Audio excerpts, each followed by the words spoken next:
രാധികായൈ കലാലയേ കൃഷ്ണായ കൃഷ്ണഭക്തായ തദ്ഭക്തായ നമോ നമഃ.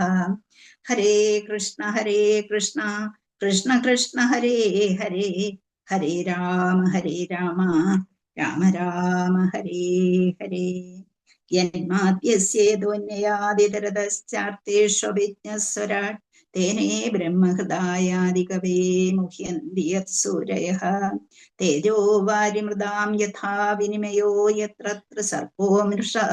ധാമ്നാ സ്വേന സദാ നിരസ്തകുഹകം സത്യം പരം ധീമഹി. യസ്വാനുഭാവമഖിലശ്രുതിസാരമേകം അധ്യാത്മദീപമതിദിതീർഷദന്തമോന്തം സംസാരിണാം കരുണയാകപുരാണഗുഹ്യം തം വ്യാസസൂനുമുപയാമി ഗുരും മുനീനാം. നാരായണം നമസ്കൃത്യ നരം ചൈവ നരോത്തമം ദേവീം സരസ്വതീം വ്യാസം തതോ ജയമുദീരയേത്.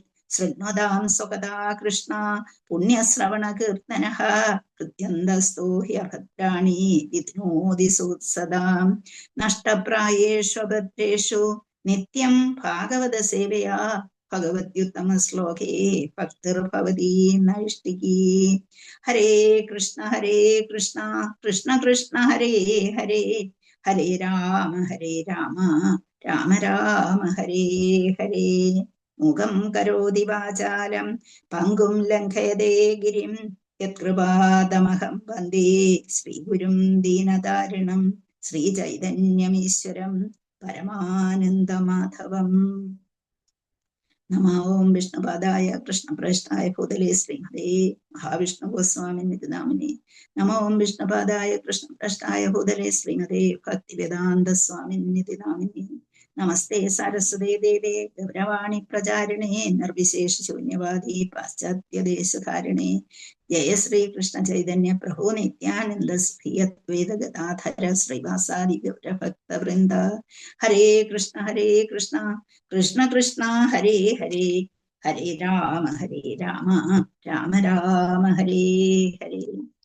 ഹരേ കൃഷ്ണ. എല്ലാവർക്കും ഒരു ഭാഗവതം ക്ലാസ്സിലേക്ക് സ്വാഗതം. ഹരേ കൃഷ്ണ ഹരേ കൃഷ്ണ.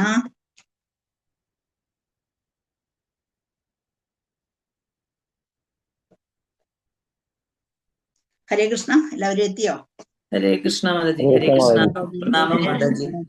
ഹരേ കൃഷ്ണ ഹരേ കൃഷ്ണ. ഹരേ കൃഷ്ണ. അതുപോലെ ഹാപ്പി കൃഷ്ണ ജയന്തി എല്ലാവരും പ്രതീക്ഷിച്ചിരിക്കുകയാണ്. അപ്പൊ ഹാപ്പി കൃഷ്ണ ജയന്തി എല്ലാവർക്കും. ഹരേ കൃഷ്ണ. നമ്മളിപ്പോഴേ ഭാഗവതത്തിന്റെ 1-ാം സ്കന്ധം 16-ാം അധ്യായം ശ്ലോകം നമ്പർ 19 വരെ എത്തി. അപ്പം 18-ാമത്തെ ശ്ലോകത്തിൽ നമ്മൾ എന്താണ് കണ്ടത്? ഹരേ കൃഷ്ണ. ആര് പറയും? ധർമ്മരാജൻ ഇങ്ങനെ കാളയുടെ രൂപത്തിൽ അതുവഴി പോയപ്പോൾ ഭൂമിദേവി ദുഃഖാകുലയായി കാണപ്പെട്ടു. കുട്ടിയെ നഷ്ടപ്പെട്ട അമ്മയെ പോലെ അവരുടെ ശരീര സൗന്ദര്യം നഷ്ടപ്പെട്ടിരിക്കുന്നു. അന്നേരം ധർമ്മരാജ ഭൂമിദേവിയോട് ഇങ്ങനെ ആരാഞ്ഞു. ഈ കാള എന്ന് പറഞ്ഞാൽ ധാർമ്മിക തത്വത്തിന്റെ അടയാളമായിട്ടും പശുവിനെ ഭൂമിദേവിയായിട്ടുമാണ് പ്രതിനിധാനം ചെയ്യുന്നത്. പശുവും കാളയും ആഹ്ലാദപൂർണമായ അവസ്ഥയിലായിരിക്കുമ്പോൾ ലോകത്തിലെ ജനങ്ങൾക്ക് ഭയങ്കര സന്തോഷമായിരിക്കും. കാളകൾ നമുക്ക് വയല് ഉഴുതു തന്ന് ധാന്യ ഉൽപാദനം നടത്താൻ സഹായിക്കുന്നു. പശു പാല് തന്ന് സഹായിക്കുന്നു. അതിനാൽ ഈ മൃഗങ്ങളെ മാനവ സമൂഹം പരിരക്ഷിക്കണം. അവർക്ക് എല്ലാ ഇപ്പോഴും ഉത്സാഹത്തോടെ ജീവിക്കാൻ സമ്മതിക്കണം. ഇന്ന് കലിയുഗത്തിലാണ് പശുവിന്റെയും കാളയെയും ഒക്കെ കശാപ്പ് ചെയ്യുകയും ബ്രാഹ്മണീയ സംസ്കാരം എന്തെന്ന് പോലും അറിയാൻ വയ്യാത്ത മനുഷ്യർ അവരുടെ മാംസം ഭക്ഷിക്കുന്നു, ആഹാരമാക്കുന്നു. ഈ ബ്രാഹ്മണീയ സംസ്കാരം വ്യാപിപ്പിക്കുന്നത് വഴി മാത്രമേ മനുഷ്യ സമൂഹത്തിന് ക്ഷേമം ഉണ്ടാകുകയുള്ളൂ. അപ്പൊ അതിനായിട്ട് നമ്മള് പശുവിനെയും കാളയെയും ഒക്കെ പരിരക്ഷിക്കുക ചെയ്യണം. Hare Krishna Mataji. Hare Krishna Mataji. Thank you very much Mataji. Thank you. Hare Krishna. Hare Krishna. നമ്മള് അപ്പം പശുവിന്റെയും കാളയുടെയും ഒക്കെ കാര്യം പഠിച്ചു. കാള ആരാണ്, പശു ആരാണ്, എങ്ങനെയാണ് പരീക്ഷിത് മഹാരാജാവ് എങ്ങനെ കണ്ടു, ഇതൊക്കെ പഠിച്ചു. നമ്മളപ്പം പ്രപഞ്ചത്തെക്കുറിച്ചും ഭൗതിക പ്രകൃതിയെക്കുറിച്ചും ആത്മീയ പ്രകൃതിയെക്കുറിച്ചും പഠിച്ചു അല്ലെ. ആത്മീയ പ്രകൃതിയെക്കുറിച്ച് പഠിച്ച ആത്മീയ പ്രകൃതി എന്താണെന്ന് ഇപ്പം എല്ലാവർക്കും അറിയാം. ആത്മീയതയിൽ ആത്മീയ ലോകത്തിൽ എന്തെല്ലാം ഉണ്ട്, എന്തെല്ലാമാണ് ആത്മീയ ലോകത്തിലെ പ്രധാനപ്പെട്ട സവിശേഷതകളെ, അല്ലെങ്കിൽ ആത്മീയ ലോകത്തിലെ ഏതെല്ലാം ഭാഗങ്ങൾ അടങ്ങിയിരിക്കുന്നു, ഇതൊക്കെ നിങ്ങൾക്കിപ്പം അറിയാമെന്ന് ഞാൻ കരുതുന്നു. കാരണം പല പ്രാവശ്യം നമ്മളത് പഠിച്ചു കഴിഞ്ഞു അല്ലെ. അപ്പൊ അത് കണ്ട് പിന്നെയും ഈ ഭൗതിക ലോകത്തിൽ എന്താണ് കാണുന്നത്, ഭൗതിക ലോകത്തിൽ എങ്ങനെയാണ് ഡിപ്പെൻഡൻസി, എങ്ങനെയാണ്, ആരെയാണ് ഡിപ്പെൻഡ് ചെയ്യുന്നത്, എന്തൊക്കെയാണ് ഭൗതിക ലോകത്തിലുള്ളത്. അപ്പൊ എല്ലാവർക്കും അറിയാൻ ഭൗതിക ലോകത്തെ കുറിച്ച്, കാരണം നമ്മൾ ഭൗതിക ലോകത്തിലാണ് ജീവിക്കുന്നത് അല്ലെ. അപ്പൊ അതുകൊണ്ട് അതേക്കുറിച്ച് നമുക്ക് പറഞ്ഞു തരണോ എന്നൊരു ചോദ്യം നിങ്ങളുടെ മനസ്സിൽ ഇപ്പോൾ ഉണ്ടാവും. യഥാർത്ഥത്തിൽ അതിന്റെ ആവശ്യമില്ല, അത് മനസ്സിലാക്കിയിട്ടുള്ളത്. അപ്പൊ യഥാർത്ഥത്തിൽ ഭഗവാൻ എത്ര തരം ശക്തികളുണ്ട് എന്നൊന്ന് പറഞ്ഞിട്ട് ആരെങ്കിലും. തടസ്ഥ ശക്തി, ബഹിരംഗ ശക്തി, തടസ്ഥ ശക്തി, അന്തരംഗ ശക്തി. Thank you Mataji. ഹരേ കൃഷ്ണ. അപ്പൊ 3 തരം പ്രധാനപ്പെട്ട ശക്തികളുണ്ട്. ഞാൻ 16 തരം ശക്തികളെ കുറിച്ച് പറഞ്ഞിട്ടുണ്ട്. അപ്പം 3 പ്രധാന ശക്തികളാണ് ഉള്ളതെന്ന് നമുക്കറിയാം, എല്ലാവർക്കും അറിയാവുന്നതാണ്. അപ്പം ഈ ശക്തി ആരെ ആശ്രയിച്ചാണ് നിൽക്കുന്നത്?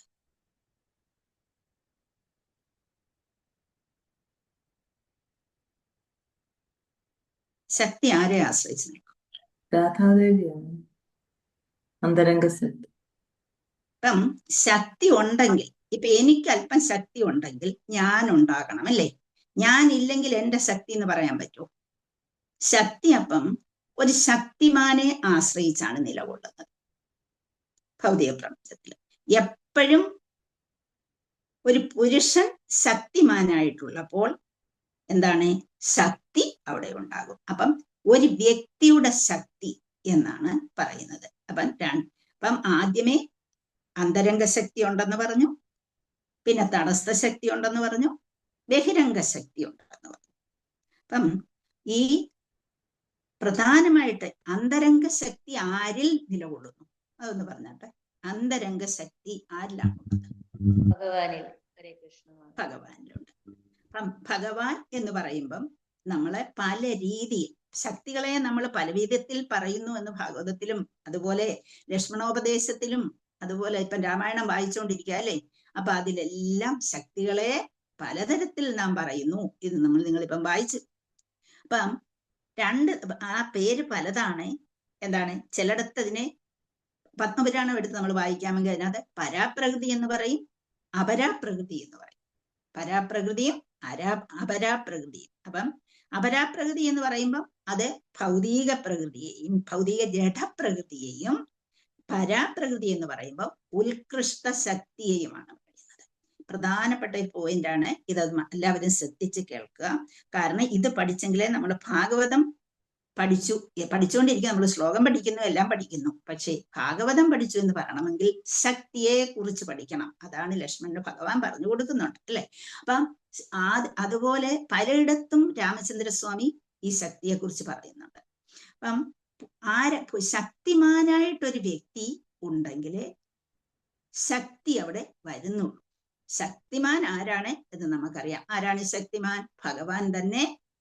ചിലരെ ശക്തിയെ പ്രകൃതി എന്ന് പറയുന്നു, ശക്തിമാനെ പുരുഷൻ എന്ന് പറയുന്നു. ഇന്നിപ്പം രാമായണം വായിച്ചുകൊണ്ട് നിങ്ങൾ ഇതെല്ലാം ബൈഹാർട്ടായിരിക്കും.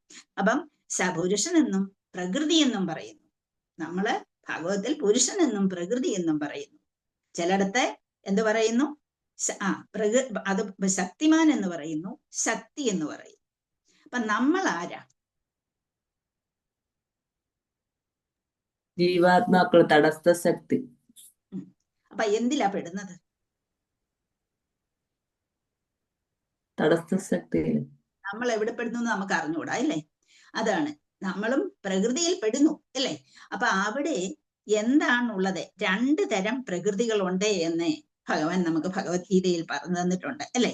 അപരേയമിതസ്തുന്യം പ്രകൃതിം വിദ്ധി മേ പരാം ജീവഭൂതാം മഹാബാഹോ ഏതം ധരിതേ ജഗത്. ഇതിനെയെല്ലാം ഞാൻ വഹിച്ചുകൊണ്ട് നിൽക്കുകയാണ്. ഈ രണ്ടു തരം ഈ പ്രകൃതികളെ എല്ലാം ഇത് തന്നെയല്ല ഭഗവാൻ വഹിക്കുന്നത് എന്തല്ല. അപ്പൊ ഇതിനെ എല്ലാം വഹിച്ചുകൊണ്ട് അപരേം ഇതസ്തന്യാം പ്രകൃതിം വിദ്ധി മേ പരാം ജീവഭൂതാം മഹാബാഹോ ഏതം ധരിതേ ജഗത്. അപ്പൊ എന്തൊക്കെയാ അദ്ദേഹം ധരിച്ചുകൊണ്ട് നിൽക്കുന്നത്? ഭൂമിരാപോ അനലോ വായു ഖം മനോബുദ്ധിരേഭജ അഹങ്കാരമിതിയമേ ഭിന്നാ പ്രകൃതിരഷ്ടതാം. 8 വിധത്തിലുള്ള ഭൂമി, ആപോ, അനലോ, വായു, ഖം, മനോബുദ്ധിർ, ഇതെല്ലാം അദ്ദേഹത്തിൽ നിന്നാണ് വന്നിരിക്കുന്നത്. അപ്പൊ ഇതെല്ലാം വഹിച്ചുകൊണ്ട്, അപ്പം ജീവശക്തികൾ എന്ന് പറയുന്നതും ഒരു തരം ശക്തികളാണ്. ഈ ജഡപ്രകൃതിയും ശക്തിയാണ്.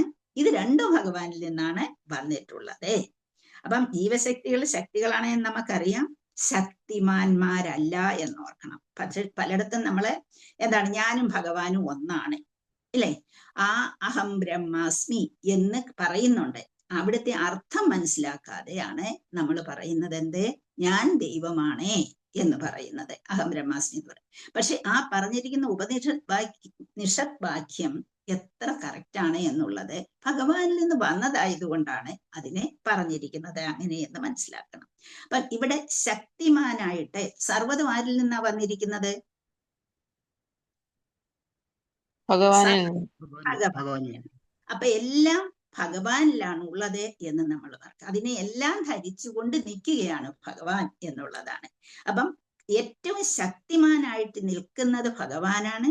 പുരുഷൻ തന്നെയാണ് ശക്തിമാൻ, പ്രകൃതിയാണ് ശക്തി എന്നും നമ്മൾ മനസ്സിലാക്കണം. അപ്പം പുരുഷൻ ശക്തിമാനായി നിൽക്കുന്നു, പ്രകൃതി ശക്തിയായി നിൽക്കുന്നു. അപ്പം പുരുഷനും പ്രകൃതിയുമുണ്ട് ഈ ഭൗതിക ലോകത്തിൽ. ആരൊക്കെയുണ്ട്? പുരുഷനും പ്രകൃതിയും. അപ്പൊ ഇതിലെ ഈ ശക്തിയെ നമ്മള് പരാപ്രകൃതി എന്നും അപരാപ്രകൃതി എന്നും പറയുന്നു. രാമായണം വായിച്ചുകൊണ്ട് ഞാൻ ആ പേരെടുക്കുക ഇപ്പോൾ ഈ മാസമായതുകൊണ്ട്. പരാപ്രകൃതി എന്നും അപരാപ്രകൃതി എന്നും പറയുന്നു. അല്ലെങ്കിൽ നമ്മൾ എന്താ പറയും? പുരുഷനെ ശക്തിമാൻ എന്ന് പറയുന്നു, പ്രകൃതിയെ ശക്തി എന്ന് പറയുന്നു എന്ന് നമ്മൾ ഭാഗവതം അനുസരിച്ച് പറയും അല്ലെ. അപ്പം ശക്തി പരാപ്രകൃതിയുമുണ്ട് അപരാപ്രകൃതിയുമുണ്ട്. ഈ പരാപ്രകൃതിയിൽ എന്തെല്ലാം വരുന്നു?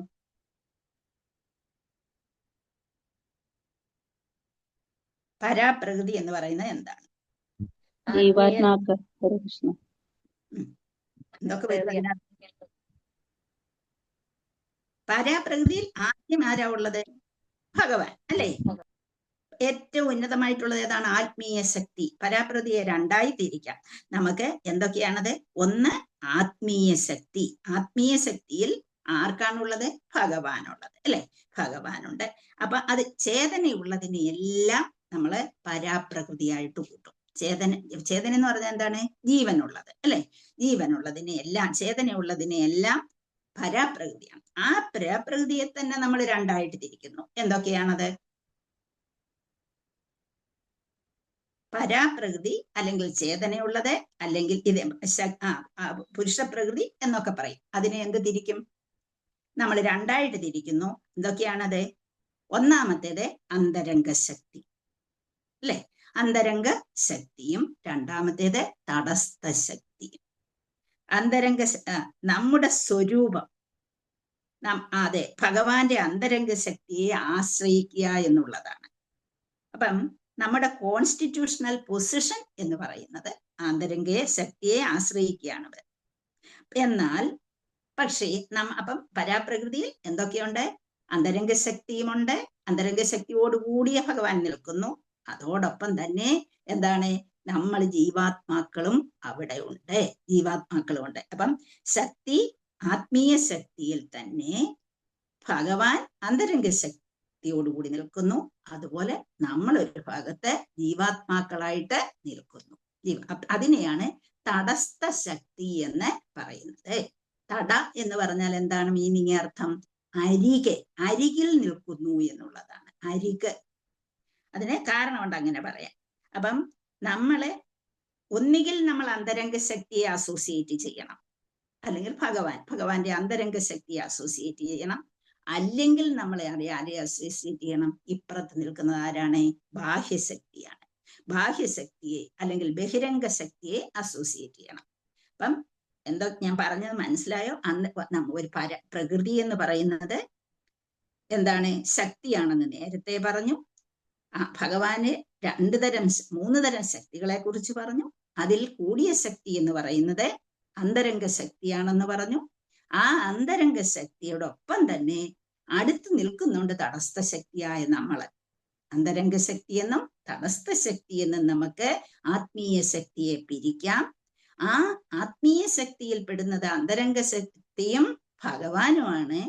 അതിൻ്റെ അടുത്ത് നിൽക്കുന്നത് നമ്മളായ തടസ്ഥ ശക്തിയാണ് എന്ന് നമ്മൾ മറക്കരുത്. അപ്പം തടസ്ഥ ശക്തിയുണ്ട്, അന്തരംഗ ശക്തിയുണ്ട്. കൂടാതെ എന്തുണ്ട്? ഭൗതികമായിട്ടുള്ള ബഹിരംഗ ശക്തിയുണ്ട്. അതിന് ജീവനില്ല, ജഡമായിട്ടുള്ളതാണ് ഈ ബഹിരംഗ ശക്തി എന്ന് പറയുന്നത്. ബാക്കി ഈ പ്രപഞ്ചത്തിൽ കാണുന്നതെല്ലാം ബഹിരംഗ ശക്തി. ജീവസുറ്റം നമ്മളെ മാത്രം എന്തിൽ പെടുത്തണമെന്ന് അറിഞ്ഞുകൂടാ, നമ്മളാണത് തീരുമാനിക്കേണ്ടത്. അപ്പം ഈ 8 ശക്തികൾ നേരത്തെ പറഞ്ഞു. ഏതൊക്കെയാ പറഞ്ഞത്? നമ്മളെ ഭൂമിരാപോ അനലോ വായു ഖം മനോബുദ്ധിരേവച, ഇല്ലേ?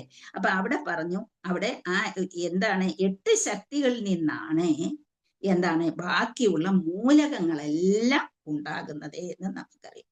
കൃഷ്ണനാണ് ഇവിടെ നിയന്താതായി നിൽക്കുന്നത്. ജീവാത്മാവ് എന്ത് ചെയ്യണമെന്നറിയാതെ നിൽക്കുന്നുണ്ട് ജീവാത്മാക്കളെ. അപ്പം നമ്മളൊക്കെ ഒന്നുകിൽ നമുക്ക് എവിടോട്ട് പോകാം? ഒന്നുകിൽ നമുക്ക് ഭഗവാനെ ആശ്രയിക്കാം, അല്ലെങ്കിൽ നമുക്ക് ഭൗതിക പ്രകൃതിയെ ആശ്രയിക്കാം. അപ്പം ഭൗതിക പ്രകൃതി, അപ്പൊ പര എന്ന് പറയുന്നത് എന്താണ്? പര എന്ന് പറയുന്നത് ഭഗവാനും ഭഗവാന്റെ ശക്തിയും വരുന്ന അന്തരംഗ ശക്തിയും. അപ്പം ആ പ്രകൃതിയുടെ പേരാണ് ഹരേ എന്ന് പറയുന്നത്. ഹരേ കൃഷ്ണ എന്ന് നമ്മൾ വിളിക്കുന്നു. അപ്പം ആ പരാപ്രകൃതിയെയാണ്, പരാപ്രകൃതി എന്ന് പറയുന്നത് അന്തരംഗ ശക്തിയെയാണ് നമ്മൾ ഹരേ എന്ന വാക്ക് ചേർത്ത് വിളിക്കുന്നത്. കൃഷ്ണ എന്ന് പറയുന്നു, അതാരാണ്? പുരുഷന്റെ പേരാണ്. പുരുഷൻ കൃഷ്ണൻ. അപ്പം പരമപുരുഷനായ കൃഷ്ണനെയും ആ പരമപുരുഷനായ ഭഗവാന്റെ അന്തരംഗ ശക്തിയെയും ചേർത്താണ് നമ്മൾ മഹാമന്ത്രം ശ്രീല പ്രഭുപാദർ അല്ലെങ്കിൽ നമുക്ക് മഹാപ്രഭു തന്നിരിക്കുന്നത്. എന്താണ്? ഹരേ കൃഷ്ണ എന്ന് പറയാനുള്ളത് അതാണ്. പുരുഷനെയും അതുപോലെ പുരുഷന്റെ ശക്തി, ആദ്യത്തെ ഏറ്റവും പരമമായ ശക്തിയെയും ചേർത്ത് ഹരേ കൃഷ്ണ എന്ന വാക്ക് നമുക്ക് തന്നിരിക്കുകയാണ്. അപ്പം ഞാൻ ആരാണ് എന്ന് ചിന്തിക്കുക. എനിക്ക് ഈ ലോകവുമായുള്ള ബന്ധം എന്താണ്? അപ്പം നമുക്ക് മനസ്സിലാവും, ഞാനൊരു ശക്തിയാണ്, പക്ഷേ ഞാൻ ശക്തിമാനല്ല എന്നുള്ളത്. എനിക്ക് ആരെയും എൻ്റെ വീട്ടിലുള്ളവരെ, നമുക്ക് പുരുഷൻ പറയും പുരുഷന്റെ വീട്ടിലുള്ളവരെ നിയന്ത്രിക്കാൻ കഴിയുമെന്ന് പറയും, അല്ലെ? പക്ഷേ അതും ഇപ്പൊ നടക്കുന്നില്ല. പക്ഷെ അങ്ങനെ ശക്തിമാനല്ല പുരുഷൻ എന്നും പരമപുരുഷനാണ് പ്രപഞ്ചത്തിന്റെ ശക്തിമാനെന്നും നമുക്ക് അറിയാം. ശക്തി എവിടെ നിൽക്കുന്നോ അവിടെ ശക്തിമാനുണ്ട്. ശക്തി എന്ന് പറയുന്നതിന് തന്നെ നിൽക്കാൻ പറ്റത്തില്ല. ആര് വേണം? ശക്തിമാന്റെ കൂടെ ശക്തി നിൽക്കുകയുള്ളൂ. അപ്പം ആശ്രയം കൊടുക്കുന്ന വ്യക്തിയെ ശക്തിമാൻ എന്ന് പറയും. ആശ്രയം തേടുന്ന വ്യക്തിയെ നമ്മളെ ശക്തി എന്നും പറയും. അപ്പം ഇത്രയും പറഞ്ഞ ആർക്കെങ്കിലും ഒന്ന് പറയാമോ? ശ്രമിക്കൂ.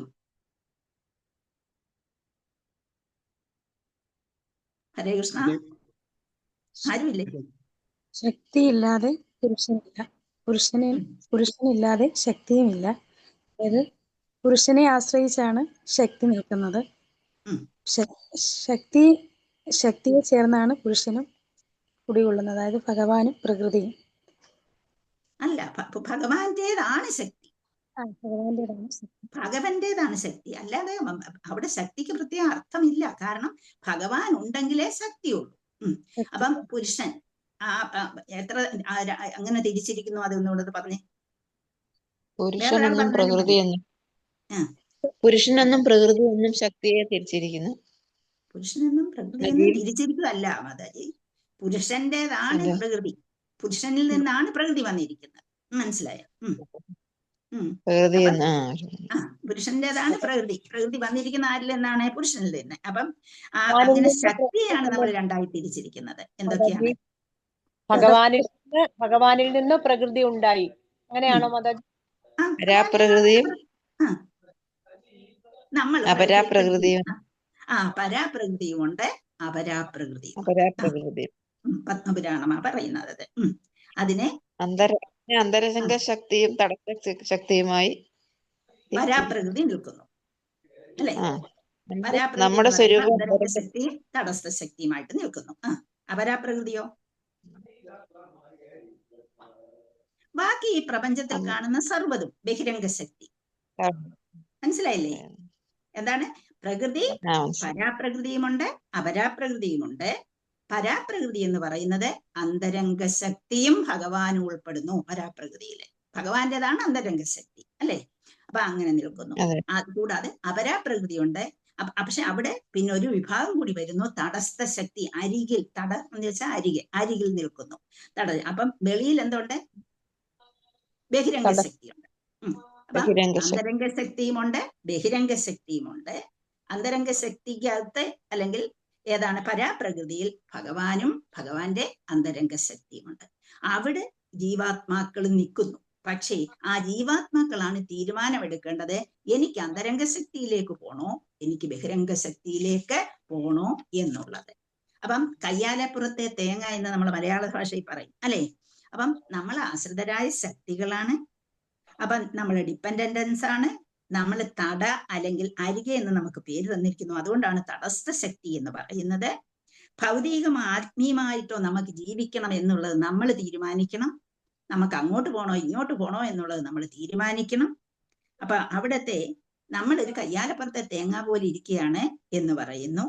അപ്പം ശക്തിമാന് പക്ഷെ സ്വന്തം ബലത്തിൽ പിടിച്ചു നിൽക്കാം. അദ്ദേഹത്തിന് ഒന്നിന്റെയും ആശ്രയം ആവശ്യമില്ല. പക്ഷെ നമുക്കതിന് കഴിവില്ല എന്ന് നമ്മൾ മനസ്സിലാക്കണം. നേരത്തെ പറയുന്നുണ്ട് ചൈതന്യരാമൃത എന്താ പറയാ? ഏകലേ ഈശ്വര കൃഷ്ണ എന്നാണ് പറയുന്നത് അല്ലേ? അപ്പൊ 2 ഓപ്ഷൻസേ നമുക്കുള്ളൂ. ഒന്നുകിൽ ശക്തിമാനെ ആശ്രയിച്ച് നിൽക്കുക, അല്ലെങ്കിൽ ബഹിരംഗ ശക്തിയെ ആശ്രയിക്കുക. നമ്മളിപ്പോ എന്താ ചെയ്യുന്നത്? രണ്ടിനെയും കൂടെ ഒരു അവിയൽ പരുവത്തിൽ നമ്മൾ എന്ത് ചെയ്യുന്നു? ആശ്രയിക്കുകയാണ് ചെയ്യുന്നത്. അപ്പം നമ്മൾക്ക് ഒരു ചൈതന്യം നിലനിർത്തിക്കൊണ്ട് ശരിയായൊരു ജീവിതം നമുക്ക് ഉണ്ടാക്കിയെടുക്കണം, നമുക്ക് തിരിച്ചു പോകണമെന്നുണ്ടെങ്കിൽ നമ്മൾ എന്ത് ചെയ്യണം? ആരെ ആശ്രയിക്കണം? പുരുഷനെ ആശ്രയിക്കണം. അല്ലെങ്കിൽ ആരെ ആശ്രയിക്കണം? അന്തരംഗ ശക്തിയോടുകൂടിയ ഭഗവാനെ ആശ്രയിക്കണം. നമ്മൾ ഭഗവാൻ എന്ന് പറയുമ്പോൾ അന്തരംഗ ശക്തിയോട് നമ്മുടെ മനസ്സിൽ വരണം. അന്തരംഗ ശക്തിയോടുകൂടിയ ഭഗവാനെ ആശ്രയിക്കണം. 2 ഓപ്ഷൻസേ ഉള്ളൂ. ഒന്നുകിൽ ഇപ്പുറത്തോട്ട് പോകാം, അല്ലെങ്കിൽ അപ്പുറത്തോട്ട് പോകാം. ഇപ്പുറം നിൽക്കുന്ന ഭഗവാൻ തന്റെ അന്തരംഗ ശക്തിയുമായി തളിർത്ത് പൂത്ത് അങ്ങനെ നിൽക്കുകയാണ്. അപ്പുറത്തോ ബഹിരംഗ ശക്തി അതുപോലെ തന്നെ തളിർത്ത് പൂത്ത് നിൽക്കുകയാണ്. ഇത് രണ്ടിലേത് വേണം എന്ന് നമ്മൾ ഡിസൈഡ് ചെയ്യണം എന്നുള്ളതാണ്. അപ്പം ബഹിരംഗ ശക്തിയെ ആശ്രയിക്കുന്ന ലക്ഷണത്തെ നമ്മൾ അവിദ്യ എന്ന് പറയും. രാമായണം ഓർക്കുന്നുണ്ടോ? അവിദ്യ അല്ലെ? ആ അവിദ്യ എന്ന വാക്കും രാമായണത്തിൽ പറയുന്നുണ്ട്. ബഹിരംഗ ശക്തിയെ ആശ്രയിക്കുന്ന ലക്ഷണമാണ് അവിദ്യ എന്ന് പറയുന്നത്.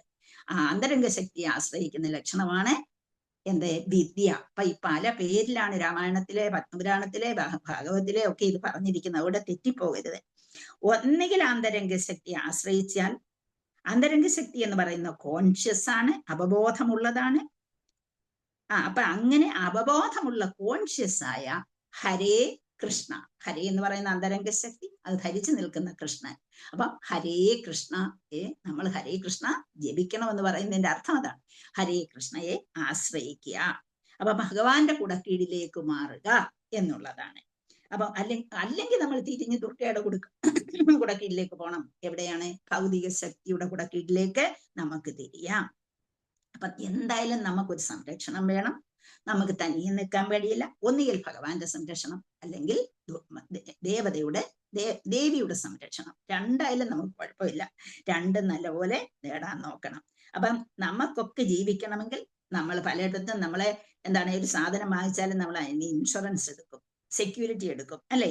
അപ്പൊ അങ്ങനെ നമുക്ക് ജീവിക്കാന് ഭൗതിക ഇവിടെ വരുമ്പോഴേ നമുക്കൊരു സെക്യൂരിറ്റി വേണം. നമ്മൾ അല്ലെങ്കിൽ ഒരു രാഷ്ട്രീയ പാർട്ടിയിൽ പെടും, അല്ലെങ്കിൽ നമ്മളെ എന്താണ് പലരെയും ആശ്രയിച്ച് നമ്മൾ ജീവിക്കാം. ഈവൻ ഹിരണ്യകശിപു, ഇപ്പൊ എല്ലാവരും സിനിമ കണ്ടു കാണുമല്ലോ, അപ്പൊ മനസ്സിലുണ്ടാവും. ഹിരണ്യകശിപു ആണെങ്കിൽ പോലും അദ്ദേഹം ആരെയൊക്കെ ആശ്രയിച്ചു? ഹിരണ്യകശിപൻ വലിയ മിടുക്കനായിരുന്നു അല്ലെ? ഹിരണ്യായ നമ എന്ന് പറഞ്ഞാൽ മതിയായിരുന്നു. അദ്ദേഹം ആരെയൊക്കെ ആശ്രയിച്ചിരുന്നു? ആരെയും ആശ്രയിച്ചോ? ശിവനെ അല്ലേ മാതാജി? ശിവനെ. അദ്ദേഹം ബ്രഹ്മാവിനെയാണ്. ബ്രഹ്മാവിൽ നിന്നല്ലേ വരം ചോദിച്ചത്? ശിവനെ ആശ്രയിച്ച് കിട്ടുണ്ടാവും. ബ്രഹ്മാവിനെ അദ്ദേഹം ആശ്രയിച്ച് ബ്രഹ്മാവിൽ നിന്ന് വരം, ലോകത്തിലെ ഏറ്റവും വലിയ ബ്രഹ്മാവാണ്, ബ്രഹ്മാവ് കൊടുക്കുന്ന വരം, അതിനാണ് ശ്രമിച്ചത്. അതുപോലെ പിന്നെ ആരെ ആശ്രയിച്ചു? മോനെ പഠിപ്പിക്കാൻ വേണ്ടി ആരുടെ അടുത്ത് കൊണ്ടുവിട്ടു? ഷണ്ഡനെയും അമർക്കനെയും. ശുക്രാചാര്യയുടെ മക്കളായിരുന്നു അല്ലെ, ഷണ്ഡനും അമർക്കനും. അപ്പൊ അങ്ങനെ ഇത്രയും വലിയ ഏറ്റവും വലിയ ആള് പ്രപഞ്ചത്തിലെ എന്നും പറഞ്ഞു നിന്ന ശുക്രാചാര്യര് പോലും പലരെയും ആശ്രയിച്ചു. അപ്പൊ ആശ്രയമില്ലാതെ ആർക്കും ജീവിക്കാൻ പറ്റില്ല. അപ്പൊ നമ്മൾ ഒന്നുകിൽ അങ്ങോട്ട് തിരിയണം, അല്ലെ ഇങ്ങോട്ട് തിരിയണം എന്നുള്ളതാണ്. കയ്യാലപ്പുറത്തെ തേങ്ങയായിരുന്നേ നാം അറിഞ്ഞ് കളിക്കണം, ഏതാണ് നല്ലത് എന്നുള്ളത് നമ്മൾ നോക്കണം. അപ്പം ഭൗതിക വിഷയത്തിലാണ് നമ്മളെങ്കിൽ നമുക്ക് അതിനാണ് കൂടുതൽ താല്പര്യമെങ്കിൽ അതിൽ കിടക്കണം. അല്ലയോ നമുക്ക് ഭഗവാനെ അറിയണമെന്നാണെങ്കിൽ ആ പരാപ്രകൃതിയിലേക്ക് പോകുക എന്നുള്ളതാണ്. അപ്പം നമുക്കറിയാൻ ലങ്കയെ കുറിച്ച് ഇപ്പം നിങ്ങൾ വായിച്ചു അല്ലെ. ലങ്കയിൽ ഭയങ്കരമായ വികസനം ഉണ്ടായിരുന്നു. അപ്പം ആ ഒരു ആത്മീയമായ വികസനമല്ല അവിടെ ഉണ്ടായത്, ഭൗതികമായ വികസനമാണ് അവിടെ. അപ്പം അതുപോലെ തന്നെ അവിടുത്തെ അത് എല്ലാവിധ സജ്ജീകരണങ്ങളും അവിടെ ഉണ്ടായിരുന്നു. പക്ഷെ അത് ലാസ്റ്റ് ചെയ്തോ എന്ന് നമ്മൾ തീരുമാനിക്കണം, നമ്മൾ നോക്കണം. അതുപോലെ ഹിരണ്യകശിപുവിന്റെ കൊട്ടാരം എത്രയോ വികസനത്തിന്റെ കനക കൊട്ടാരമായിരുന്നു, വികസനത്തിന്റെ മുഖമുദ്രയായിരുന്നു. പക്ഷെ അതും പൊളിച്ച് ഭഗവാൻ അവിടെ കടന്നു വരാൻ കഴിഞ്ഞു എന്നുള്ളത് നമ്മൾ മറക്കരുത്. അപ്പൊ എന്തായാലും ഭൗതിക പ്രകൃതി എങ്ങനെയായാലും അത് പൊളിക്കപ്പെടും. അതുപോലെ ആത്മീയ പ്രകൃതിയാണോ വേണ്ടതെന്ന് നമ്മൾ തീരുമാനിക്കണം. ഭൗതിക പ്രകൃതിയാണോ, നമുക്ക് സുഖം കിട്ടുന്നത് ഭൗതിക പ്രകൃതിയിലാണ് കൂടുതൽ സുഖമെന്ന് നമ്മൾ കരുതുന്നത്. ഇതിപ്പോ ആത്മീയതയിൽ ഇപ്പം നിങ്ങൾക്കറിയാം, വെളുപ്പിന് എഴുന്നേക്കണം, കുളിക്കണം, ഭഗവാനെ ആരാധിക്കണം, ക്ലാസ്സിന് വരുന്നു, അതുപോലെ നാമം ജപിക്കുന്നു, എപ്പോഴും അങ്ങ് ഇതാണ്, ബിസിയാണ് അല്ലെ. മറ്റേതാണെങ്കിലോ നല്ല സുഖമായിട്ട് എന്തെല്ലാം കാഴ്ചകളാണ് ഭൗതിക പ്രകൃതികൾ. ഇതെല്ലാം ഭഗവാൻ നമുക്ക് കാണിച്ചു തരുന്നുണ്ട്. അപ്പൊ ഇതിലെ ദേവീഹി യശാ ഗുണമയി മമമായ ദുരധ്യ, അതിൽ നിന്ന് പെട്ടുവരാൻ വലിയ പാടാണ് എന്ന് നമ്മള് മനസ്സിൽ കൊടുക്കണം. അപ്പൊ ത്രിഗുണങ്ങൾ അടങ്ങിയിരിക്കുന്ന എന്റെ പ്രകൃതിയെ അതിജീവിച്ച് വരാൻ നമുക്ക് പ്രയാസമാണ്. എങ്ങനെ പ്രയാസപ്പെട്ട് എങ്ങനെ വരാൻ പറ്റും? മാമേവയെ പ്രപത്യന്തേ മായാമേതാന്തരന്തിതേ, എങ്ങനെ അതിൽ നിന്ന് രക്ഷപ്പെടാം? എനിക്കായി സമർപ്പിക്കാൻ കഴിഞ്ഞിട്ടുള്ളത്, മാ ഏവയെ പ്രപത്യന്തേ, എനിക്കായി സമർപ്പിക്കാൻ കഴിഞ്ഞിട്ടുള്ളവർക്ക് അതിൽ നിന്ന് രക്ഷപ്പെട്ടു വരാം. അപ്പം ജീവതത്വശക്തി അത് മനസ്സിലാക്കിക്കൊണ്ട് നമ്മൾ അങ്ങോട്ട് പോകണോ? നമുക്ക് ഒരു എക്സാമ്പിളൂടെ എടുത്താൽ, നമുക്ക് കടപ്പുറത്ത് പോകുന്നുണ്ട്. കടപ്പുറത്തൊക്കെ നമ്മൾ പോകുമ്പോഴേ കുറെ ഭാഗം നനഞ്ഞ ഭാഗവും കാണും, മണല് കുറെ ഭാഗം നനയാത്ത ഭാഗവും കാണും. അപ്പം എന്ത് ചെയ്യുന്നു? കുറെ ഭാഗം എപ്പോഴും വെള്ളം കയറി ഇങ്ങനെ വന്ന് നനച്ചുകൊണ്ടേയിരിക്കും. വെള്ളം വന്നില്ലെങ്കിൽ അവിടെ ഉറച്ചു കിടക്കും. അപ്പൊ കുറെ ഭാഗം ഒരിക്കലും മാറ്റമില്ലാതെ ഉണങ്ങിക്കിടക്കുന്ന ഭാഗവും, കുറെ ഭാഗം എന്താണ് എപ്പോഴും നനഞ്ഞുകൊണ്ടിരിക്കുന്ന ഭാഗവും ഉണ്ട്. അപ്പം എന്താണ് ആ പരാശക്തി എവിടെയാണ് നിൽക്കുന്നത്? അതിന് മാറ്റമില്ലാതെ നിലനിൽക്കുന്നു. അപരാശക്തിയോ എപ്പോഴും നനയുകയും ചെയ്യും, ഉണങ്ങുകയും ചെയ്യും, നനയുകയും. അപ്പൊ അവിടെ ചെന്നിരിക്കുന്ന നമ്മള് സംരക്ഷയ്ക്കായി ഇണങ്ങിയ ഭാഗത്തേക്ക് പോകണോ, അതോ എപ്പോഴും തിരയടിച്ചു കൊണ്ടിരിക്കുന്ന നനഞ്ഞ ഭാഗത്തേക്ക് പോകണോ എന്ന് നമ്മൾ ഡിസൈഡ് ചെയ്യുക. അപ്പൊ നമ്മൾ ഡിസൈഡ് ചെയ്യുന്നതിനനുസരിച്ചായിരിക്കും നമ്മുടെ ജീവിതത്തിന്റെ വിജയവും എന്ന് നമ്മൾ ഓർക്കണം. നമ്മൾ എങ്ങോട്ട് പോകണം? നമുക്ക് വേണമെങ്കിൽ പരാപ്രകൃതിയിലേക്കും പോകാം, അപരാപ്രകൃതിയിലേക്കും പോകാം. അങ്ങനെ ജീവശക്തി നമ്മളിവിടെ നിലനിൽക്കുകയാണ് എന്നുള്ളത് മനസ്സിലാക്കുക. അപ്പൊ ഇതിലാർക്കെങ്കിലും സംശയമുണ്ടോ? മനസ്സിലായോ? പരാപ്രകൃതി എന്താണ്, അപരാപ്രകൃതി എന്താണ് എന്നുള്ളത് ഇതുകൂടി നിങ്ങൾക്ക് പഠിച്ചിട്ടില്ലായിരുന്നു, അതുകൊണ്ടാണ് ഞാൻ ചോദിച്ചത്. നമ്മൾ ഒരിക്കലും അർത്ഥകുക്കുടി ന്യായം എടുക്കരുത്. എന്താണ്, എനിക്ക് ഭൗതിക പ്രകൃതിയുടെ ഇതിലും പെട്ടു ഇരിക്കണം, അപരാപ്രകൃതിയിലും പോകണം, അങ്ങനെ ഒരു എന്തോ ഈ അർത്ഥകുക്കുടി ന്യായം എന്ന് പറയുമ്പോഴേ, ഒരു കോഴി മുട്ടയിടുന്ന പിൻവശവുമുണ്ട്, തീറ്റ തിന്നുന്ന മുൻവശവുമുണ്ട്. അപ്പം തീറ്റ കൊടുക്കാൻ ചെലവായതുകൊണ്ട് എന്ത് ചെയ്യരുത്? തീറ്റ കൊടുക്കുന്നത് മുൻഭാഗം, എനിക്ക് മുൻഭാഗം വേണ്ട, എനിക്ക് പിറകുഭാഗം മതി. ഭഗവാൻ 2 ഭാഗമുണ്ട് അല്ലെ. അപ്പൊ എനിക്ക് മുൻഭാഗം വേണ്ട, എനിക്ക് പിൻഭാഗം മതി എന്ന് കരുതരുത്. കാരണം എന്താ? മുട്ടയെ മാത്രമേ എനിക്ക് കിട്ടണം, എനിക്ക് തീറ്റ കൊടുക്കാൻ കഴിയില്ല എന്നും, അതുപോലെ നാമം ജപിക്കാൻ വലിയ ബുദ്ധിമുട്ടാണ്, അതുകൊണ്ട് ഭഗവാന്റെ ആ ഭാഗം എനിക്ക് വേണ്ട, ഇവിടം മതി, എനിക്ക് എൻജോയ് ചെയ്യാവുന്ന ഭാഗം മതി എന്ന് വിചാരിക്കരുതേ എന്നുള്ളതാണ് അർത്ഥ കുക്കുടി ന്യായം എന്ന് പറയുന്നത്. അതിലേക്ക് നമ്മൾ തിരിഞ്ഞു പോകരുതേ എന്നുള്ളതാണ് പ്രത്യേകം ഓർക്കേണ്ടത്. അപ്പം ഓം തത് വിഷ്ണു പരമം പദം, വിഷ്ണു സദാ പരമസ്ഥാനത്താണ് നിൽക്കുന്നത്. അദ്ദേഹത്തെ ആശ്രയിക്കാൻ നമുക്ക് കഴിയുമെങ്കിൽ അതാണ് ഏറ്റവും പരമമായിട്ടുള്ളത്. അപ്പം പ്രകൃതിയെ കുറിച്ച് നിങ്ങൾ ഇതൊന്നും മനസ്സിലാക്കിയിരിക്കട്ടെ എന്ന് കരുതിയാണ് ഞാൻ പറഞ്ഞത്. കാരണം ഇപ്പം നമ്മളെ ഭൗതിക പ്രകൃതിയിൽ എന്തെല്ലാം നടക്കുന്നു, അദ്ദേഹം എന്തെല്ലാം കണ്ടു അവിടെ എന്നുള്ളത് നമ്മളെ ഒന്ന് ഓർക്കുകയാണ്. അപ്പൊ കാളയെയും അതുപോലെ പശുവിനെയും ഒക്കെ കുറിച്ച് പറഞ്ഞപ്പോൾ ഇത് ഓർക്കട്ടെ എന്നുള്ളതാണ് പറയുന്നത്. ഭാഗവതം 10:47-66 പറയുന്നുണ്ട്. മനസ്സോ വൃത്തയോ നസ്യു കൃഷ്ണ പാദാംബുജാശ്രയ വാജോഭിതായി നീർനാമ്യാം കായസ്തത് പ്രഹ്വണാദിഷു എന്ന്. അപ്പൊ അവിടെ പറയുന്നത് എന്താണ്? ഞങ്ങളുടെ മാനസിക വ്യാപാരങ്ങൾ എപ്പോഴും കൃഷ്ണന്റെ പാതാരബിന്ദങ്ങളെ കുറിച്ചാകട്ടെ, അല്ലെങ്കിൽ പാതാരബിന്ദങ്ങളെ പ്രാപിക്കട്ടെ. എൻ്റെ വിചാരങ്ങൾ എപ്പോഴും, ഞങ്ങളുടെ വാക്കുകൾ എപ്പോഴും അവിടുത്തെ നാമങ്ങളായി തീരട്ടെ, ഭഗവാന്റെ നാമങ്ങളായിട്ട് തീരട്ടെ. ഞങ്ങളുടെ ശരീരങ്ങൾ എപ്പോഴും അവിടുത്തെ നമിക്കുകയും സേവിക്കുകയും ചെയ്യട്ടെ. അപ്പൊ മനസ്സ് വൃത്തിയും അതുപോലെ ആ പാദാംബുജത്തിൽ നിന്ന് മാറാതിരിക്കട്ടെ എന്നുള്ളവർക്ക്, അങ്ങനെ ചിന്തിക്കുന്നവർക്ക് എവിടേക്ക് പോകാം? പരാപ്രകൃതിയിൽ നിൽക്കാൻ കഴിയും. അല്ല അതും വേണം ഇതും വേണമെന്നുള്ളവർക്ക് അപരാപ്രകൃതിയിൽ പോയേ പറ്റുകയുള്ളൂ എന്നുള്ളതാണ്. അതിനോടൊപ്പം അടുത്ത ശ്ലോകം പറയുന്നുണ്ട്, കർമാഭിർ എന്താണ് ഭ്രാമ്യമാണാനാം എത്ര പാപീശ്വരേച്ഛയാ മംഗളാചരിതീർ ദാനീർ രതി ന കൃഷ്ണ ഈശ്വരേ എന്ന് പറഞ്ഞാൽ, ഞങ്ങളുടെ കർമ്മഫലമായിട്ട് ഞങ്ങൾ ആർജിച്ചു കൊണ്ടുവന്നിരിക്കുന്ന ഒരു കർമ്മഫലങ്ങളുണ്ട്. അതിൻ്റെ ഫലമായിട്ട് ഭഗവാന്റെ ഇച്ഛയ്ക്കനുസരിച്ച് എവിടെയൊക്കെ അലയേണ്ടി വന്നാലും ശരി, ഞങ്ങൾ ഇപ്പോൾ കാണിക്കുന്ന, കാരണം ഇത്രയും കാലം നമുക്ക് അറിഞ്ഞുകൂടാ നമുക്ക് എന്തൊക്കെ സംഭവിച്ചു എന്നുള്ളത്, അതെല്ലാം അവിടെ നിൽക്കട്ടെ.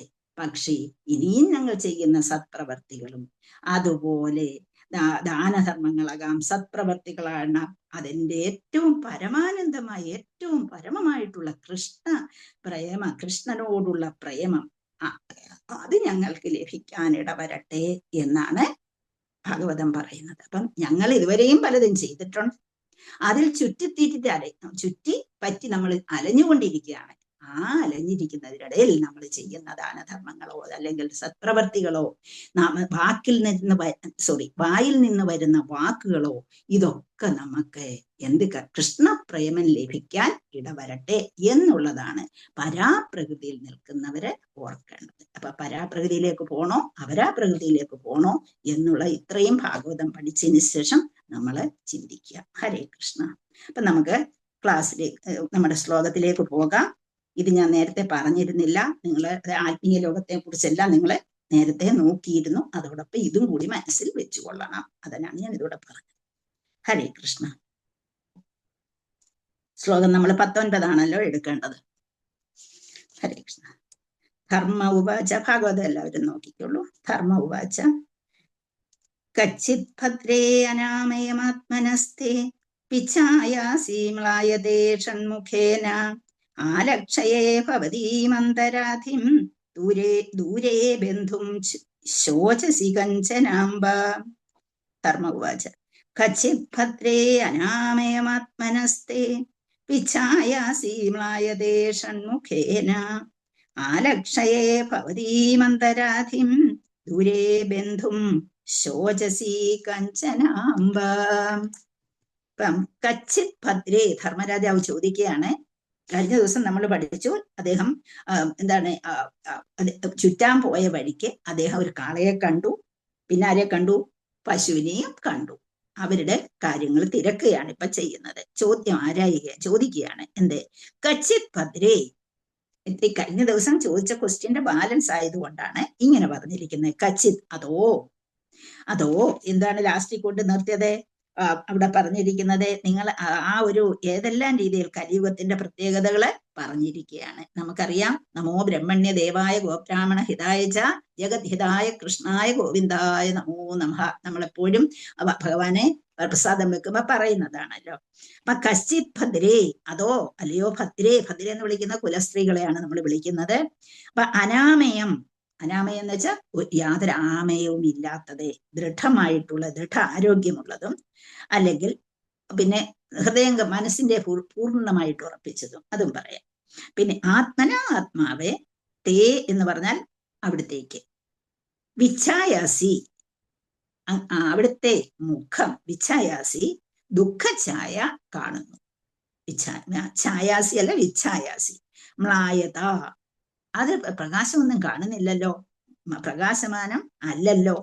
ഈഷത എന്ന് പറഞ്ഞാൽ ചെറുതായിട്ട്, മുഖേന മുഖത്തിൽ, വദനത്തിൽ, ആലക്ഷയെ നീ ഒന്ന് ശ്രദ്ധിക്കുക, ഭവതി നിന്നെ തന്നെ, അന്തരാധിം നിന്നെ കണ്ടിട്ട് എന്തോ അസുഖം ഉണ്ടെന്ന് തോന്നുന്നല്ലോ എന്ന് നമ്മൾ മലയാളത്തിൽ പറയത്തില്ല, അതുപോലെ അന്തരാധിം രോഗമുള്ളവളായി, ദൂരെ എന്ന് വെച്ചാൽ അകലെ, ബന്ധും എന്ന് പറഞ്ഞ മിത്രം, ശോചസി ചിന്തിച്ചുകൊണ്ട്, കഞ്ചന ആരെയോ, അമ്പ എന്ന് വിളിച്ചിരിക്കുന്ന അല്ലയോ മാതാവേ. അപ്പം കശ്യപദ്രേ അനാമയമാത്മനസ്തി വിച്ഛായാസി മ്ലായദേശ മുഖേന ആലക്ഷയേ ഭവതീം അന്തരാധിം ദൂരേ ബന്ധും ശോചസി കഞ്ചനാംബ.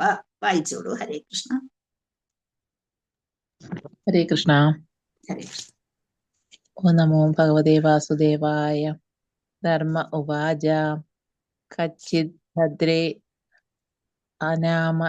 അനാമേയമാത്മസസ്തേ ആത്മനസ്തേ വിജ്ഞായാസി മ്ലായദേശന്മുഖേന ആലക്ഷയേ ഭവതി മന്ദരാദി ദൂരേ ബന്ധും ശോചസി കഞ്ചനാംബ. ഹരേ കൃഷ്ണ.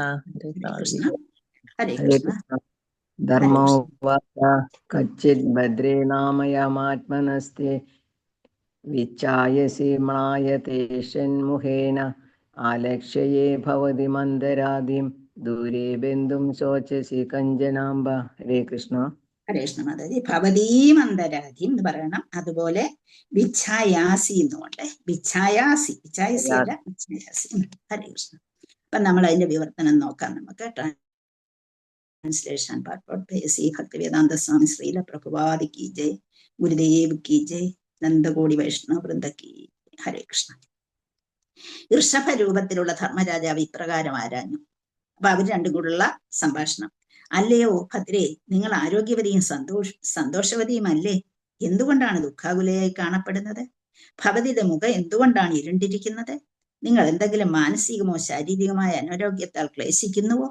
അതോ അകലെയുള്ള എന്തെങ്കിലും വ്യതിയാനങ്ങളെ കുറിച്ച് ചിന്തിച്ചാണോ ഭവതി ശോകാകുലയായിരിക്കുന്നത്?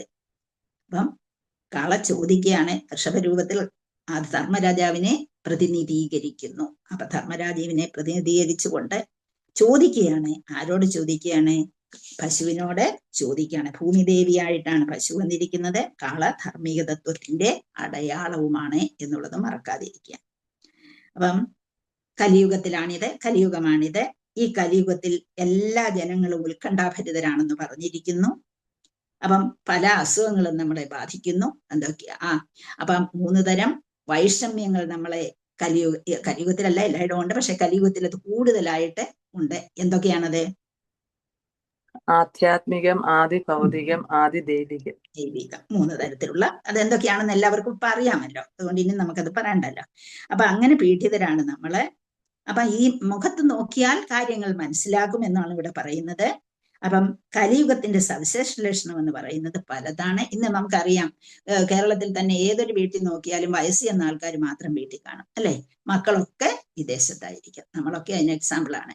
അപ്പം വയസ്സ് ചെന്ന ആൾക്കാരും കാണും, ഒരു വേലക്കാരിയോ വേലക്കാരനോ കാണും. അതാണ് ജീവിതത്തിന്റെ ഇന്നത്തെ സ്ഥിതി, ഓരോ കുടുംബത്തിന്റെയും സ്ഥിതി. മക്കളെല്ലാം എവിടെയാണ്? വിദേശത്തോ അവരുടെ ജോലി തേടി അവരുടെ ഫാമിലിയായി പോയി. അപ്പം അങ്ങനെ ഒരു കുടുംബത്തിലും ആൾക്കാർ ഒന്നിച്ച് ജീവിക്കുന്നില്ല. ഉപജീവന മാർഗത്തിനായി അവരൊന്നുകിൽ ഭാര്യ ഭർത്താവിനെ ഇട്ടിട്ട് പോകുന്നു, അല്ലെങ്കിൽ ഭർത്താവ് ഭാര്യ ഇട്ടിട്ട് പോകുന്നു, അല്ലെങ്കിൽ മക്കൾ അച്ഛനെ അമ്മയെ ഇട്ടിട്ട് പോകുന്നു എന്ന് വേണ്ട അകന്ന് ജീവിക്കുന്ന ഒരു മാനസിക രീതി അല്ലെങ്കിൽ ജീവിത രീതി നമ്മുടെ ഇവിടെ ഉണ്ട്. നമ്മുടെ ഈ കലിയുഗത്തിൽ സാധാരണമായിരിക്കും. അങ്ങനെ പ്രിയപ്പെട്ടവരെ വേർപെട്ടത് കൊണ്ടാണോ എന്നുള്ളതാണ്. പ്രിയപ്പെട്ടവരുടെ വേർപാടിൽ അവർ ശാരീരികവും മാനസികവുമായ അനാരോഗ്യം ഉണ്ടാകുന്നു, അങ്ങനെ പീഡ ഉണ്ടാകുന്നു. അങ്ങനെ അവരുടെ മാനസിക സ്ഥിതിയെ നിലനിർത്താനുള്ള ബന്ധപ്പാട് നമുക്കിവിടെ കാണാം. അങ്ങനെ അസന്തുഷ്ടരാണ്. നമ്മൾ ഒരുപാട് പ്രാവശ്യം കലിയുഗത്തെ കുറിച്ച് പറഞ്ഞു. ഇനിയും കലിയുഗത്തെ കുറിച്ച് തന്നെ പഠിക്കുകയും ചെയ്യും. അപ്പൊ ഈ കലിയുഗത്തെ കുറിച്ച് ഞാൻ ഇനിയിപ്പോ ഇവിടെ കൂടുതൽ പറയുന്നില്ല. ഇവിടെ ധർമ്മം ആരോട് ചോദിക്കുകയാണ്? ധർമ്മതത്വത്തിന്റെ അടയാളമായിട്ടുള്ള ഭൂമി ദേവിയോട് ചോദിക്കുകയാണ്. ഭൂമിക്ക് ഉണ്ടായിരിക്കുന്ന മാറ്റം എന്താണ്? ഭൂമി ഇങ്ങനെ വിഷമിക്കുന്നത് എന്തിനാണ്? ഭൂമിയുടെ രീതി എന്തുകൊണ്ടാണ്? ആ ഭൂമിക്ക് ആകെ വിഷമമായിട്ട് തോന്നി. അതുകൊണ്ട് ക്ലേശം എന്താണ്? ആരെങ്കിലും ഇട്ടിട്ട് പോയതാണോ? അതിനെക്കുറിച്ച് നമുക്ക് ഒരുപാട് വിശദീകരിക്കാം. വേണ്ട, നിങ്ങൾക്ക് അത് മനസ്സിലാകുന്നതേ ഉള്ളൂ. അതുകൊണ്ട് ഞാനത് വിടുകയാണ്. അപ്പൊ എന്തുകൊണ്ട് ഭൂമിദേവി സന്തോഷവതിയാകുന്നില്ല? എന്തുകൊണ്ട് ഭൂമിദേവി ദുഃഖാകുലയായി അനുഭവപ്പെടുന്നു? എന്തുകൊണ്ടാണ് ഭൂമിദേവിയുടെ പ്രസന്നവദനം കാണാത്തത്? ഭൂമി ഇങ്ങനെ ആകുന്നത് എന്തുകൊണ്ടാണ് എന്നുള്ള ചോദ്യമാണ് ഇവിടെ ധർമ്മത്തിന്റെ അടയാളമായ കാള ചോദിക്കുന്നത്. അപ്പം നമുക്ക് രണ്ടുപേര് തമ്മിലുള്ള സംഭാഷണം, കാളയും പശു. കാളയാരാണ്? ധർമ്മം. അതുപോലെ പശു ആരാണ്? ഭൂമിദേവി. അവർ തമ്മിലുള്ള സംഭാഷണം ആണ് ഇവിടെ കേൾക്കുന്നത്. അപ്പൊ ഇതെല്ലാം കണ്ടുകൊണ്ടിരിക്കുകയാണ് ആരെ? രാജാവ് ഇതെല്ലാം ശ്രദ്ധിക്കുന്നു. അപ്പൊ നമുക്ക് അടുത്ത ശ്ലോകത്തിലേക്ക് അങ്ങ് പോകാം. ശ്ലോകം 20. പാദൈർന്യൂനം ശോചസി മൈകപാദം ആത്മാനം വാ വൃഷ്ലൈർഭോക്ഷ്യമാണം ആഹോസുരാദീൻ ഹൃദയജ്ഞഭാഗാൻ പ്രജാഉദസ്യൻ മഖവത്യവർഷതി.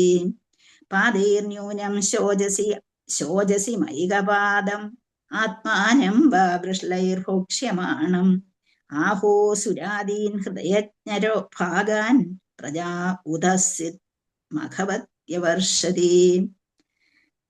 അതിനെ പാദൈർ ന്യൂനം, പാദൈഹി എന്നുള്ളതാണ്. പാദൈർ വന്നിരിക്കുന്ന എന്താണ്? അവിടെ വിസർഗമാണ് അല്ലെ? പാദൈഹി ന്യൂനം. പാദൈഹി എന്ന് പറഞ്ഞാൽ 3 പാദങ്ങൾ. ന്യൂനം കുറഞ്ഞു. ശോചസി അങ്ങ് അതുകൊണ്ടാണോ വിലപിക്കുന്നത്? അങ്ങ് കരയുന്നത് എന്തുകൊണ്ടാണ്? വിലപിക്കുന്നത് എന്തുകൊണ്ടാണ്? ശോചസി മൈകപാദം. മൈകപാദത്തെ ആദ്യത്തെ നമ്മള് പിരിച്ചു. എങ്ങനെയാ പിരിച്ചത്? പാദൈഹി പ്ലസ് ന്യൂനമാണ്.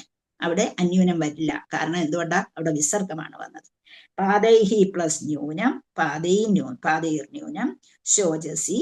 പിന്നെ മൈകപാദം, മാ ഏകപാദം. 3 വാക്കുകളാകും. മാ എന്റെ, ഏകപാദ ഒരേ ഒരു പാദം മാത്രം, ഒറ്റക്കാല് മാത്രം, മൈകപാദം. പിന്നെ ആത്മാനം. ആത്മാനം എന്ന് പറഞ്ഞാൽ നമ്മുടെ സ്വന്തം ശരീരം. ആത്മാനം വാ എന്ന് പറഞ്ഞാൽ അല്ലെങ്കിൽ. വൃഷലൈഹി അനിയതമായി. വൃഷലൈഹി എന്ന് വെച്ചാൽ വൃഷത്തെ കഴിക്കുന്നവർ. വൃഷലൈഹി അനിയന്ത്രിതമായിട്ട് ഇഷ്ടം പോലെ എന്താണ്? എനിക്ക് മാംസം വേണം എന്ന് ആഗ്രഹിക്കുന്നവർ. ഇതാണ് വൃഷലൈഹി. ഭോക്ഷ്യമാനം.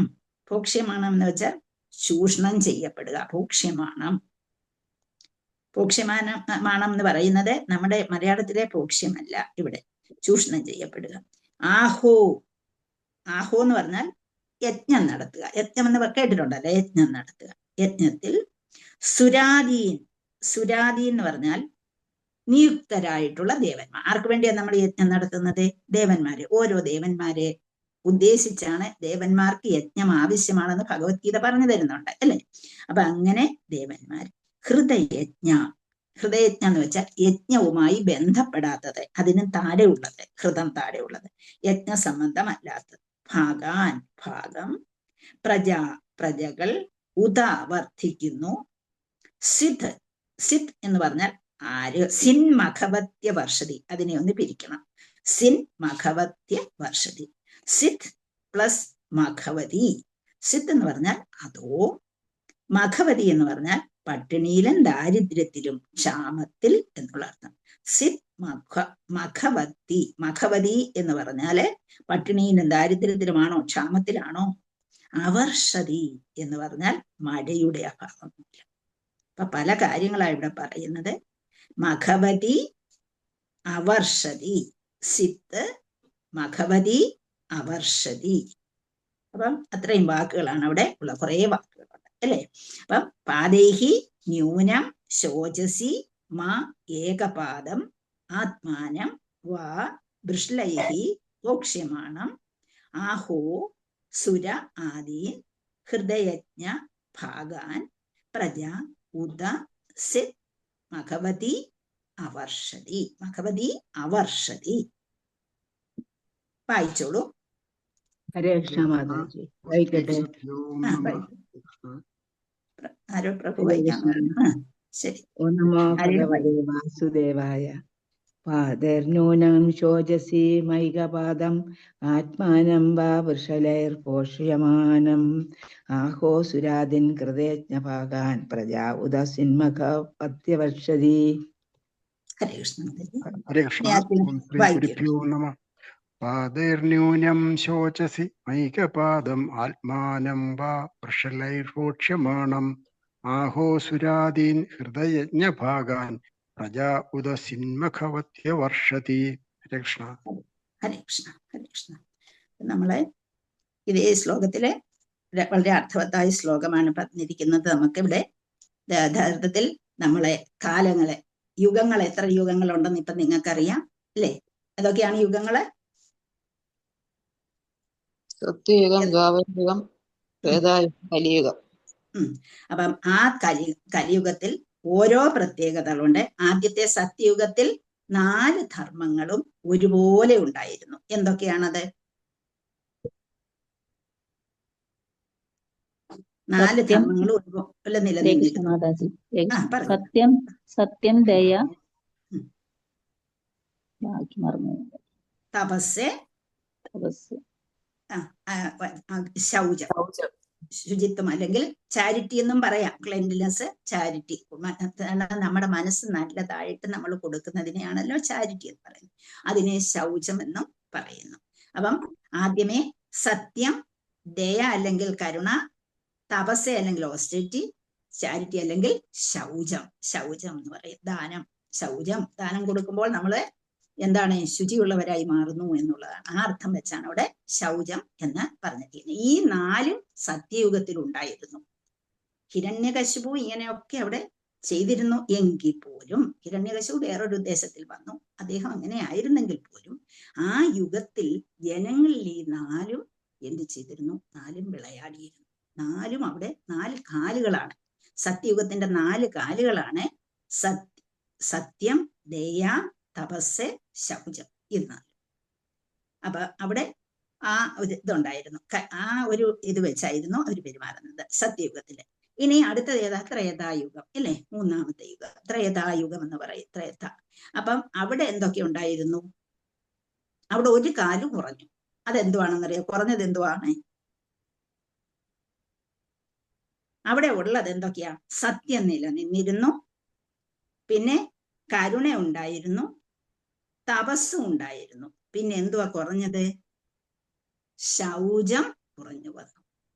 മനസ്സിന്റെ ആ ഒരു ഭാവം, ശുചിത്വം കുറഞ്ഞു വന്നു. അതുകൊണ്ടല്ലോ ശ്രീരാമചന്ദ്രനെ സീതയെ കുറിച്ചൊക്കെ അപവാദം പറഞ്ഞുണ്ടാക്കി അല്ലേ? അപ്പൊ അവിടെ ആ മനസ്സിന്റെ ഭാവമായ ആ ശൗചം കുറഞ്ഞു വന്നു. പിന്നെയോ ദ്വാപരയുഗത്തിൽ വന്നു. അവിടെ വന്നപ്പോഴത്തേക്ക് വീണ്ടും കുറയുക, ഒന്നുകൂടെ കുറഞ്ഞു. എന്തുവാ കുറഞ്ഞതെന്ന് നോക്കാം നമുക്ക്.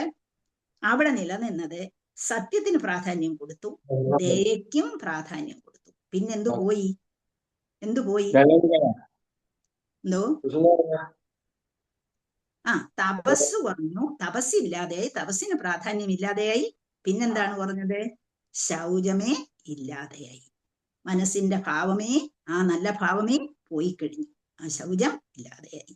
അപ്പൊ അവിടെ ദ്വാപരയുഗത്തിൽ ഉണ്ടായത് സത്യവും കരുണയും മാത്രം നിലനിന്നിരുന്നു.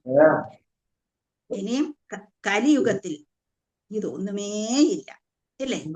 അല്പാൽപമെങ്കിലും ഉള്ളത് ചില ആൾക്കാർക്ക് സത്യം മാത്രം നിലനിൽക്കുന്നു. എല്ലാം പോയി കഴിഞ്ഞു. കലിയുഗത്തിൽ ആൾ ഒരു കാലേ ഉള്ളൂ, അത് അല്പം സത്യം. അത് മാത്രം വെച്ചുകൊണ്ടാണ് ഇവിടെ ആരെ കാണുന്നത്? പശുവിനെ, ധർമ്മം കാണുന്നത്. മനസ്സിലായോ? അപ്പം നമുക്ക് കലിയുഗത്തിൽ, സത്യയുഗത്തിൽ എത്ര വർഷം ഉണ്ടായിരുന്നു? സത്യയുഗത്തെ പറയുന്നത് എന്താണ്? ഗോൾഡൻ ഏജ് എന്നാണ് പറയുന്നത്. സുവർണയുഗം എന്ന് പറയും അല്ലേ? അപ്പം സത്യയുഗത്തിന് ആ 1,07,000 എത്ര ഉണ്ട്? 17,28,000 വർഷം ഉണ്ടായിരുന്നു സത്യയുഗത്തിൽ. അപ്പൊ ആ സത്യയുഗത്തില് ആയുസ്സും കൂടിയിരുന്നു. എത്ര വ്യക്തിയുടെ ആയുസ് എത്രയായിരുന്നു? 10,000 1,00,000 വർഷമൊക്കെ അവർക്ക് എന്ത് ചെയ്യാൻ കഴിഞ്ഞിരുന്നു? തപസ് ചെയ്യാൻ കഴിഞ്ഞിരുന്നു, അല്ലേ? അപ്പൊ എത്ര വർഷം ഉണ്ടായിരുന്നു അവരുടെ തപസ്? അവർക്ക് എത്ര കാര്യങ്ങൾ, 10,000 വർഷം തപസ് ചെയ്തു ഹിരണ്യകശിപു ഒന്നിച്ചു നിന്ന് എന്ന് പറയുന്നു. അപ്പോഴേ അവിടെ ലക്ഷ്യമായിരുന്നു അവിടുത്തെ ആയുസിന്റെ ഗതി, അല്ലേ? അപ്പം 17,28,000 വർഷം ഈ സത്യയുഗത്തിനുണ്ട്. അതിനെ സുവർണയുഗമെന്ന് പറഞ്ഞിരുന്നു. ആ സുവർണയുഗത്തിൽ ആയുസ് വളരെ കൂടിയിരുന്നു, ഇല്ലേ? അതുപോലെ ത്രേതായുഗമായപ്പോഴത്തേക്ക് അത് 12,96,000 വർഷമേ ഉള്ളൂ. അവിടെ അതിനെ എന്ത് പറയും? സിൽവർ ഏജ് എന്ന് പറയും. അവിടെ വന്നപ്പോഴത്തേക്ക് ലക്ഷത്തിൽ നിന്ന് എവിടെ പോയി? 10,000-ലേക്ക് ഒരു 0 അങ്ങ് പോയാൽ മതി, അല്ലേ? പോയി. ഇനിയും ദ്വാപരയുഗത്തിൽ വന്നപ്പോഴത്തേക്ക് വീണ്ടും കുറഞ്ഞു, 8,64,000 വർഷമേ ഉള്ളൂ. അവിടെയും ഒരു 0 അങ്ങ് വെട്ടിയാൽ മതി, 1000 വർഷം മനുഷ്യായുസ് നിലനിന്നു. കലിയുഗത്തിൽ വന്നപ്പോഴത്തേക്കോ എത്രയായി? 4,00,000 എത്ര ഉണ്ട്? കലിയുഗത്തിലെ വർഷം എത്ര ഉണ്ട്?